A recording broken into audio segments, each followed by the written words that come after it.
O Cruzeiro está de volta à Libertadores em 2026. Só essa frase, sabe, ela já muda o astral, a ambição, a expectativa de qualquer torcedor. E com um torneio desse calibre pela frente, todos os olhares se voltam para um único lugar: o mercado de transferências. A grande pergunta que paira no ar é: como o time vai se fortalecer para competir em alto nível? Nós reunimos aqui as informações mais quentes sobre as movimentações do elenco para tentar entender a estratégia do clube para a próxima temporada. E o que as fontes indicam é que não se trata de uma reformulação total, mas de um investimento muito bem focado, quase cirúrgico. É um tema que mexe com a paixão de todo mundo. Então, se você curte esse tipo de análise a fundo, já deixa um like e conte pra gente de qual cidade está acompanhando essa movimentação toda. É isso aí. E é fundamental contextualizar o momento do clube. Para uma equipe que retorna à Libertadores, o desafio não é duplo e extremamente delicado. Por um lado, é preciso reforçar o elenco para ser competitivo contra os gigantes do continente. Por outro, não se pode simplesmente desmontar a base que, com méritos, conquistou essa vaga. É uma operação de equilíbrio, né? As fontes que a gente analisou nos dão um panorama bem claro das peças que estão se movendo nesse tabuleiro. E, ao conectar os pontos, a gente começa a decifrar a lógica por trás do que parece ser um plano muito bem calculado. Certo. Vamos começar, então, pela peça que derruba todas as outras, o epicentro de toda essa mudança: a saída do treinador Leonardo Jardim. A informação é que a saída foi oficializada logo após a eliminação na Copa do Brasil. Em muitos clubes, uma troca de técnico é apenas isso, uma troca. Mas aqui parece ser algo muito mais profundo. Por que essa mudança específica é tão sísmica para o planejamento de 2026 do Cruzeiro? Essa é a pergunta-chave. A saída do Jardim é o gatilho para tudo que vamos discutir. Dizer que um novo técnico traz uma nova filosofia é o básico, mas aqui o buraco é mais embaixo.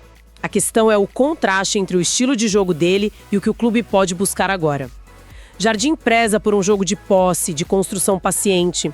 Se o Cruzeiro, pensando na Libertadores, onde talvez não seja o protagonista em todos os jogos, optar por um sucessor que prefira um futebol mais vertical, de transição rápida, bom, aí todo o perfil do elenco precisa ser reavaliado. E isso não é só uma decisão tática, ela reverbera diretamente nas decisões de mercado. Essa sua análise já cria um gancho perfeito para o primeiro nome de peso na lista de possíveis saídas: Gabigol. A informação é surpreendente. Mesmo com um contrato até 2028, a permanência dele é vista como improvável. Quando você fala em mudança de filosofia, a situação dele começa a fazer mais sentido, não? Um contrato tão longo normalmente significa estabilidade. Exatamente, e é aí que a análise superficial falha. A situação do Gabigol é o exemplo perfeito de como a tática e as finanças andam de mãos dadas. Um jogador com o salário dele precisa ser a peça central do projeto. Se o novo projeto tático não o favorecer, mantê-lo se torna um luxo caro e ineficiente. A saída dele, nesse contexto, deixa de ser apenas sobre desgaste ou busca por novos ares. Ela se torna uma decisão estratégica, esportiva e financeira. O clube pode estar pensando: com esse salário, em vez de um centroavante que não se encaixa no novo esquema, podemos trazer 2 ou 3 jogadores que sejam perfeitos para as posições que precisamos. E já tem até clube de olho, o que acelera tudo. A fonte menciona que o Santos estuda uma investida. Isso muda a dinâmica, tira o Cruzeiro de uma posição passiva e o coloca como um vendedor com um ativo valioso nas mãos. Sem dúvida. A presença de um interessado como o Santos cria um mercado real. E é fascinante ver como cada caso revela uma faceta da gestão. O de Gabigol nos mostra que a adequação tática pode anular a segurança de um contrato longo. Agora, se a gente olhar para o caso do zagueiro Jonathan Jesus, a lição é completamente diferente. Completamente. Estamos falando de uma proposta de 50 milhões de reais do Zenit da Rússia. O detalhe que salta aos olhos é que ele foi reserva imediato durante toda a temporada. Receber uma oferta dessas por um jogador que não é titular absoluto é uma daquelas propostas que a gente chama de irrecusável, não é? Imagina a conversa na diretoria. Quase como ganhar na loteria. Mas o que é realmente fascinante aqui não é só o dilema entre o esportivo e o financeiro. É o que essa proposta diz sobre a capacidade de prospecção do Cruzeiro. Ter um reserva imediato avaliado em 50 milhões de reais é um atestado de que o departamento de scouting e análise de mercado está funcionando em altíssimo nível. A venda, nesse caso, não seria apenas um alívio financeiro, seria a validação de um modelo. Identificar talentos, desenvolvê-los em segundo plano e gerar uma receita massiva sem precisar desmontar o time titular. Ou seja, pode se tornar uma estratégia recorrente. O clube pode estar se posicionando não só para comprar bem, mas para ser um excelente vendedor de ativos que não estão no centro do palco. Isso é uma mudança de patamar na gestão. É a marca de um clube moderno e autossustentável. Agora, para fechar esse trio de incertezas, temos um caso que mexe mais com o lado emocional do torcedor. Fagner. A situação é clara. Ele está emprestado pelo Corinthians só até 31 de dezembro, quer ficar, mas o cenário mais provável é a saída por conta da forte concorrência com o Cauã e o William. É uma decisão que parece fria, pragmática. E talvez envie uma mensagem para o vestiário, não, de que a performance e o projeto de futuro do clube pesam mais do que o status de um veterano ou o carinho da torcida. Exatamente. O caso do Fagner ilustra como a gestão de elenco a longo prazo pode se sobrepor ao desejo individual. O clube provavelmente está olhando para a curva de evolução do Cauã e do William e concluindo que investir neles é o caminho mais inteligente para o futuro da posição. A decisão, embora possa parecer dura, é um sinal de planejamento. Mostra que a diretoria não está pensando só no próximo jogo, mas nas próximas 3 ou 4 temporadas. E enquanto o clube lida com essas decisões difíceis sobre jogadores de peso como Fagner e Gabigol, outras saídas já são página virada. Isso mostra que essa otimização do elenco já começou de fato. O caso do atacante Bolassia é um bom exemplo disso. Sim, é um caso interessante. Ele tinha um contrato com renovação automática baseada em metas. Segundo as fontes, houve um acordo mútuo para alterar esses termos e ele deve sair. Isso é a gestão de recursos humanos inteligente. Em vez de arrastar uma situação, ambas as partes sentam e encontram uma solução amigável. Isso evita desgaste, libera espaço na folha salarial imediatamente e permite que o clube siga em frente. Depois dele, temos o caso do Eduardo, que é mais direto ao ponto. O vínculo dele termina no fim do ano e o clube simplesmente optou por não renovar. É o fim de ciclo mais comum no futebol. É o feijão com arroz do mercado da bola. Todo clube, ao fim de uma temporada, reavalia o elenco e decide quem segue no barco e quem desembarca. É uma ferramenta essencial. E por último, um que ilustra bem a teia de relações do futebol moderno. O zagueiro Gamarra. Ele não está sendo vendido nem dispensado. Ele retorna ao seu clube de origem, o Atlético PR. E de lá já tem um novo destino engatilhado. Um empréstimo para o Olímpia do Paraguai. E esse movimento, que parece periférico, é crucial para a gente entender o todo. Se conectarmos essas 3 saídas confirmadas, Bolassia, Eduardo e Gamarra, vemos uma estratégia clara. Não são eventos isolados.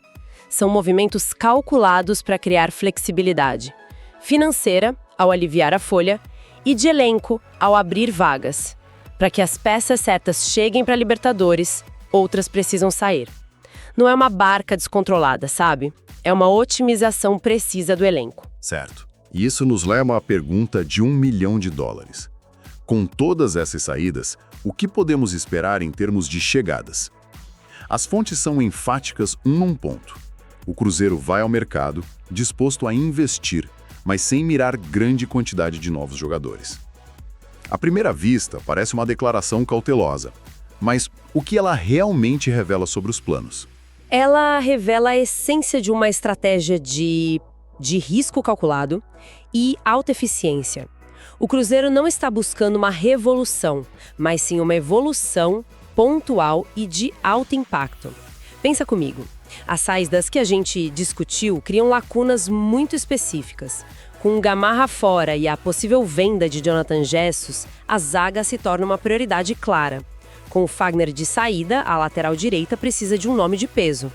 A estratégia de poucos e bons significa que, para essas posições, o clube provavelmente não vai buscar apostas, mas sim titulares incontestáveis. Então, a ausência de uma longa lista de reforços especulados nas notícias não significa que o clube está parado.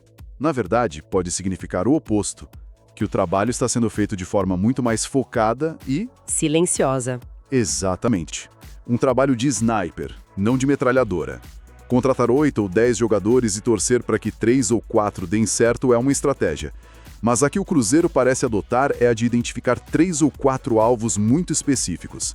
Jogadores que chegam para resolver problemas e concentrar todo o poder de investimento neles. Isso coloca uma pressão enorme no departamento de análise e scout, porque a margem de erro é mínima. Essa abordagem de poucos e bons também exige um poder financeiro maior para cada contratação, certo? É aí que a venda de um jogador como Jonathan Jesus por 50 milhões se encaixa perfeitamente na estratégia. É o que fecha o ciclo. A receita da renda de um ativo secundário pode financiar a compra de um titular absoluto para outra posição. É um autofinanciamento inteligente do elenco. A mensagem para o torcedor é: não espere um caminhão de jogadores, mas espere que os poucos que chegarem tenham potencial para mudar o patamar do time. O foco é em qualidade, não em quantidade. Ok, vamos amarrar tudo isso. Se a gente desenhar o panorama, o que temos é um Cruzeiro se preparando para a Libertadores com uma abordagem de um estrategista de xadrez. Tudo começa com a troca do rei, a mudança vital no comando técnico, que vai ditar o estilo de jogo. Isso. Em seguida, o clube avalia sacrificar algumas peças valiosas, como a Torre Gabigol ou o Bispo Jonathan Jesus, não por fraqueza, mas para capitalizar e fortalecer outras áreas do tabuleiro. Ao mesmo tempo, faz uma limpeza calculada de peões, jogadores em fim de contrato, que abrem espaço tático e financeiro. E com o tabuleiro mais limpo e o tesouro reforçado, a jogada final é ir ao mercado buscar poucas e decisivas peças. Talvez uma rainha ou um cavalo de impacto, para dar o cheque-mate nos adversários da Libertadores. A estratégia parece ser essa. Perfeita analogia.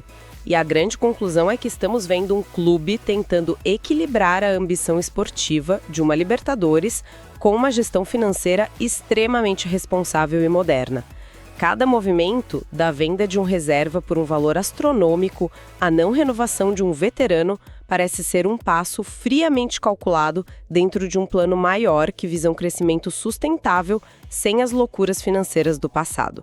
E tudo isso levanta uma questão fundamental para o futuro. Com essa estratégia de mudanças pontuais e a chegada iminente de um novo treinador, talvez o maior desafio do Cruzeiro em 2026 não seja exatamente quem contratar. O grande desafio será a velocidade com que as novas peças e, principalmente, a nova filosofia de jogo irão se integrar ao núcleo de jogadores que vai permanecer. O sucesso na Libertadores pode depender muito mais da sinergia e do entrosamento rápido do conjunto do que do brilho individual de 1 ou 2 estrelas que venham a chegar. A adaptação e a química do novo elenco serão o verdadeiro teste de fogo.